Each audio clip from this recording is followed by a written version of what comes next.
Isang mapagpalang umaga sa ating lahat, mga kapatid ko kay Kristo.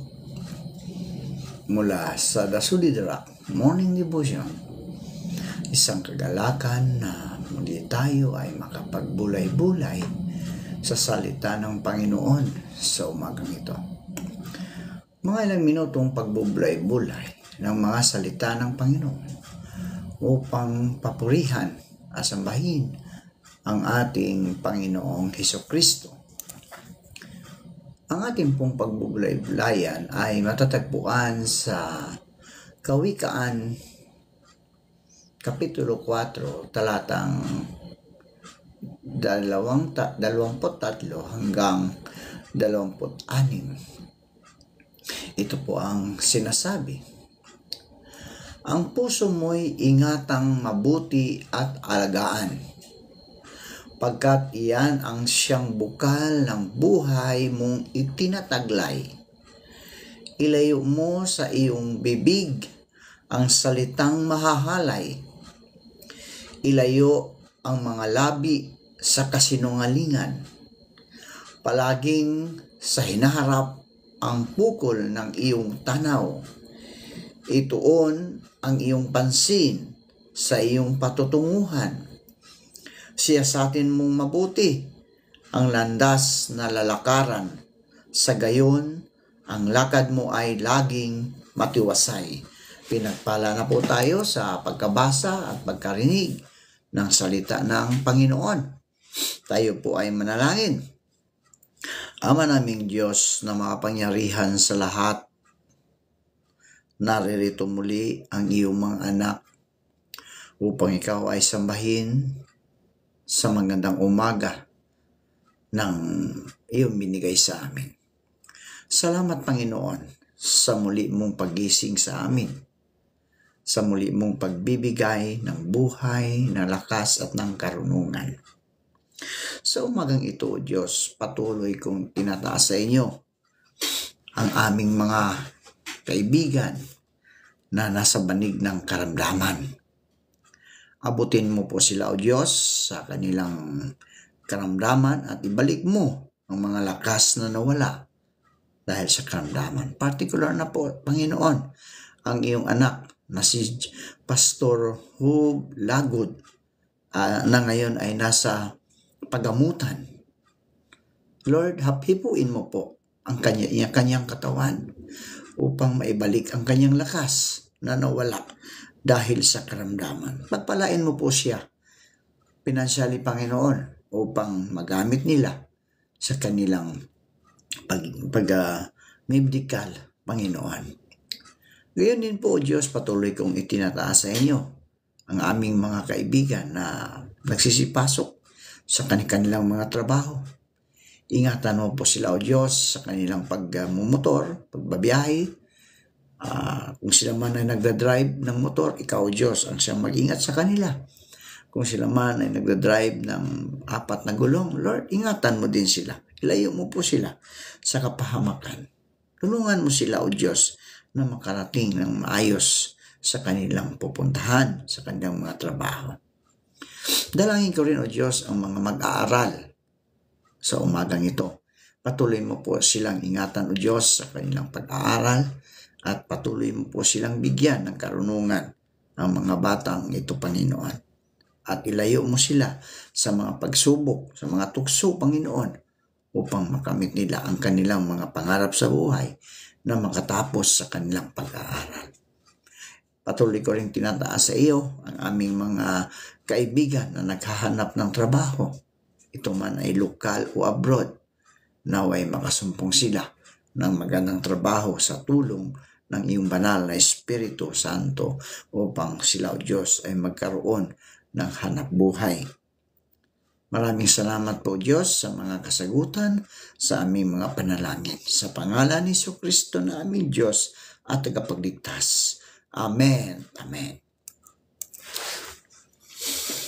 Ano ang ibig sabihin ng ingatan ang iyong puso? Yan po ang pamagat ng ating pagbubulay-bulayan ngayong umaga. Ano ang ibig sabihin ng ingatan ang iyong puso? Itinuturo sa Kawikaan, Kabanata 4, talatang 23 hanggang 26, ang puso mo'y ingatang mabuti at alagaan, pagkat iyan ang siyang bukal ng buhay mong tinataglay. Ilayo mo sa iyong bibig ang salitang mahahalay. Ilayo ang mga labi sa kasinungalingan. Palaging sa hinaharap ang pukol ng iyong tanaw. Ituon ang iyong pansin sa iyong patutunguhan. Siyasatin mo mabuti ang landas na lalakaran.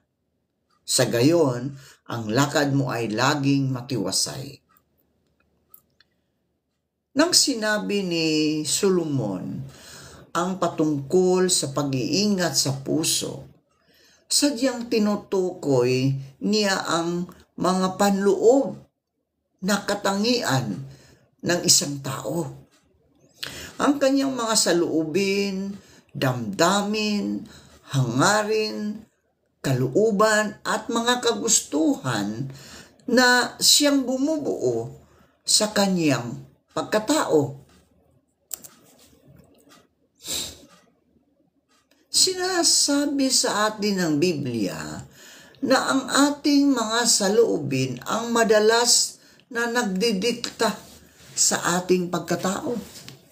Diba? Ang isip ng tao ay sumasalamin sa kanyang pagkatao. Hindi lamang sa kanyang mga ginagawa o mga salita. Ito ang dahilan kung bakit sinusuri ng Panginoon ang puso ng isang tao. Hindi lang sa panlabas na anyo at kung ano ang nakikita na mayroon sa kanya. Ayun, makikita natin sa unang Samuel, Kabanata 16, talatang 7. Sinasabi sa atin ng Biblia na ang ating mga saloobin ang madalas na nagdidikta sa ating pagkatao. Ang isip ng tao ay sumasalamin sa kanyang pagkatao, hindi lamang sa kanyang mga ginagawa o mga salita. Ito ang dahilan kung bakit sinusuri ng Panginoon ang puso ng isang tao. Hindi lang sa panlabas na nyo at kung ano ang nakikita na mayroon sa kanya. Ngunit sinasabi sa kanya ni Yahweh, huwag mong tingnan, kaibigan, huwag mong tingnan ang kanyang taas at kakisigan, sapagkat hindi siya ang pinili ko. Si Yahweh hindi tumitingin ng katulad ng pagtingin ng tao. Panlabas na anyo ang tinitingnan ng tao, di ba mga kaibigan? Panlabas lang na anyo ang tinitingnan ng tao. Ngunit sa puso tumitingin si Yahweh. Tandaan natin yan. Tayo kasi mga tao, ang tinitingnan natin na panlabas, ang ganda, ang kagisigan, matangkad, di ba? Panlabas lang yun eh. Pero ang Diyos, ang tinitingnan niya ang ating mga puso. Tulad ng mga iba't ibang karamdaman at sakit na maaaring makaapekto sa pisikal na puso ng tao. May maraming karamdamang espiritual sa puso na maaaring magkasira sa paglago at pag-unlad ng isang mananampalataya. Ang atherosclerosis ay isang karamdaman na pagtigas ng mga asteres dahil sa naipong kolesterol na bumabara sa daanan ng mga arteries na bahagi ng puso. Ang katigasan sa espiritual na puso ay maaari ding mangyari. Nangyayari ito dahil sa patuloy na pagtanggi sa katotohanan ng salita ng Diyos. Bagamat pinarusahan ang bansang Ehipto ng maraming mga kalamidad, nang tumanggi ang paraon na palabasin ang mga Israelita mula sa pagkaalipin, pinagmatigas niya ang kanyang puso laban sa plano ng Diyos na makapangyarihan sa lahat na palayain ang kanyang mga tao mula sa pagkaalipin. Sa awit, Kabanata 75, talatang 7 hanggang 8. Nagsumamo si Haring David sa kanyang mga tao na huwag nilang pagmatigasin ang kanilang puso sa paghihimagsik laban sa Diyos tulad ng kanilang ginawa sa ilang noong unang panahon. Maraming mga bagay ang maaaring maging dahilan ng katigasan ng puso na humahantong sa pagtanggi laban sa kalooban ng Panginoong Hesus. Katulad sa kolesterol na bumabara sa daanan ng dugo sa puso, humahadlang ito sa pagkakaroon ng kapayapaan at mga pagpapalang galing sa Panginoon na maaaring matanggap ng isang mananampalataya. Sa mga katuwid, mga kaibigan, ang pag-iingat laban sa pagiging suwail at pananatiling mapagpakumbaba sa pagsunod ng salita ng Diyos ang unang hakbang sa pag-iingat sa ating mga puso. Ang paglagaslas ng puso ay isang abnormal na kalagayan ng pagdaloy ng dugo dahil sa hindi maayos na pagtrabaho ng mga barbula sa puso. Ang mga barbula sa puso ang siyang nagsisilbing pinto at harang sa pagbabalik-balik ng daloy ng dugo sa puso. Nangyari ang espiritual na paglagaslas ng puso kung nakikiisa ang mga mananampalataya sa mga mareklamo, tsismosa, mga alitan at pagtatalo-talo. Laging pinapaalalahanan ang mga mananampalataya na iwasan ang pagmamaktol at pagrereklamo. Ang pakikiisa sa mga gawaing ito ang siyang naglalayo sa mga mananampalataya sa mga plano, layunin at mga biyaya ng Diyos na laban sa mga makamundong bagay. Ito ay kawalan ng pananampalataya sa Panginoon. At ang mga walang pananampalataya ay hindi kalugod-lugod sa Panginoong Diyos. Sa halip, ang mga Kristiyano ay tinuruan na makontento sa lahat ng bagay at magtiwala sa Panginoong Diyos na siyang nagbibigay ng ating kinakailangan sa kaniyang nakatakdang panahon. Ang ikalawang hakbang sa pag-iingat sa ating puso ay nagpagbabantay laban sa espiritu ng pagrereklamo at paglinang sa espiritu ng pasasalamat at pagtitiwala. Ang pagsisikip at pagiging mahina ng puso ay isang karamdaman na nagiging dahilan sa pagpalya ng pagdaloy ng dugo patungo sa mga bahagi ng ating katawan. Maaaring magdulot ito ng mataas na presyon ng dugo, atake sa puso, at abnormal na paglaki ng puso. Ang espiritual na katumbas nito ay galit, pagkahulog sa tukso, at pagmamataas. Ang galit ay katulad ng isang lason sa katawan sa parihong pisikal at espiritual na paraan na kumikilos sa isang mananampalataya upang mahulog sa tukso at maging dahilan ng pananakit laban sa kapwa sa pamagitan ng mga salita at gawa. Itinuturo sa Efeso, Kabanata 4, talatang 31 hanggang 32. Alisin na ninyo ang lahat ng sama ng loob, puot at galit. Huwag na kayong mambubulyaw, manlalait at mananakit ng damdamin ng kapwa. Sa halip, maging mabait kayo at maawain. Magpatawad kayo sa isa't isa tulad ng pagpapatawad sa inyo ng Diyos dahil kay Kristo.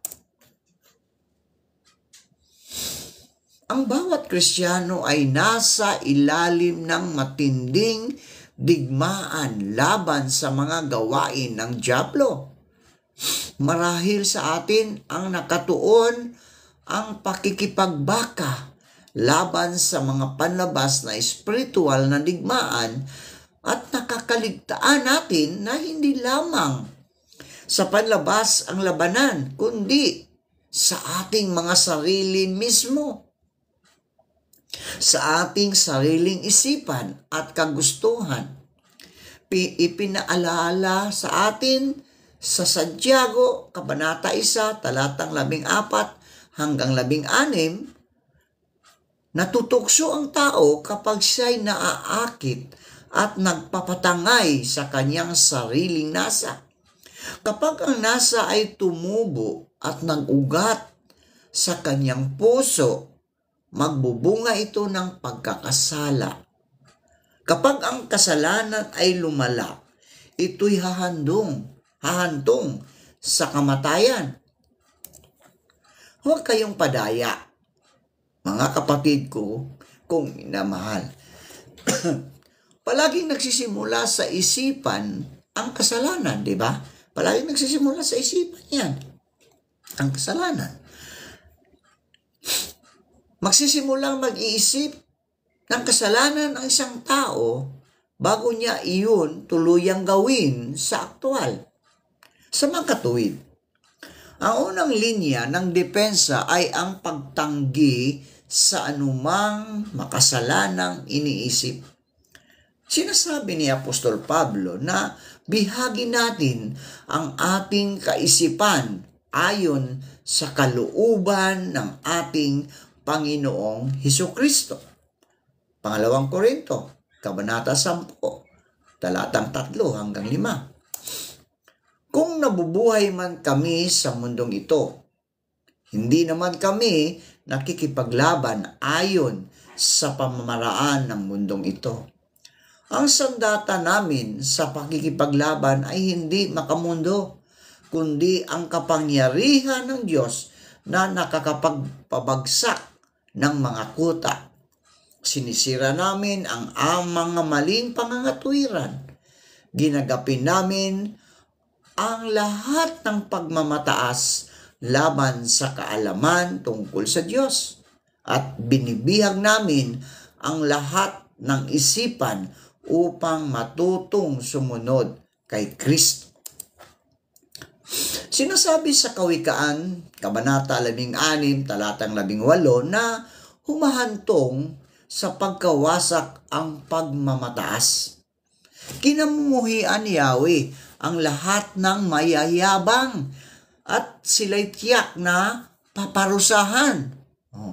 Kawikaan, Kabanata 16, talatang 5. Pagmamataas sa sarili, ang unang naging kasalanan ni Satanas nang hinangad niya na patayan ang Panginoong Diyos at inudyukan ang ikatlong bahagi ng mga anghel sa isang paghihimagsik laban sa langit.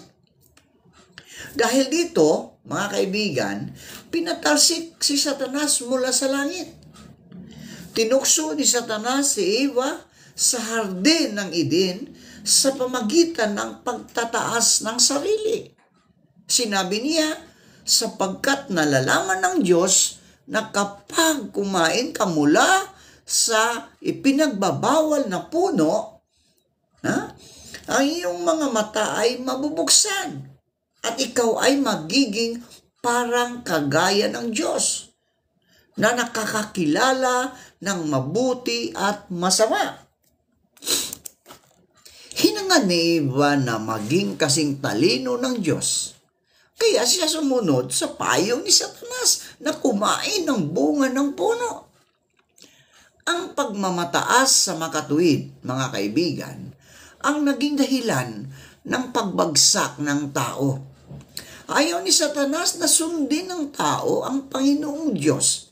Sa halip ay sundin ang sarili niyang kagustuhan at gawin niyang Diyos ang kanyang sarili at pamamahalaan ang kanyang sariling buhay. Ito ang satanismong filosofiya, ang pamantayan ng filosofiya ni Satanas, ang pangkukulang, sekular na pagkamakatao at bagong sistemang mistisismo. Ang pag-iwas sa galit, pagmamataas at tukso ay isang critical na elemento ng pag-iingat sa ating puso. Ito ang tagubilin sa atin ni Apostol Pablo, mga kaibigan. Bilang pagtatapos, mga kapatid, dapat maging laman ng inyong isip ang mga bagay na karapat-dapat at kapuri-puri. Mga bagay na totoo, marangal, matuwid, malinis, kaibig-ibig at kagalang-galang. Pilipos, Kabanata 4, talatang 8. Ang pananatili sa mga bagay na ito ang makakatulong upang magtayo ng bakod ng pangdepensa sa ating mga puso. Manalangin tayo. Ama naming Diyos, marami pong salamat sa iyong patuloy na pag-iingat sa aming mga puso upang hindi kami, O Diyos, magkaroon ng galit, magkaroon ng hindi maganda upang maging aktual, gawin naming aktual. Lord, salamat. Dalangin din namin, O Diyos, na huwag mo kaming tuksuin na hindi namin kaya. Huwag mo kaming ilayo sa iyong kapangyarihan, Panginoon, upang kami, O Diyos, ay patuloy na makasunod sa iyong kalooban. Panginoong Diyos, sa umagang ito, patuloy kong inilalapit sa inyo ang mga kaibigan namin na patuloy na nakikinig at isinabuhay ang iyong mga salita. Ingatan mo sila at ang kanilang buong sambahayan. Maraming salamat po sa pangalan ni Jesus. Amen.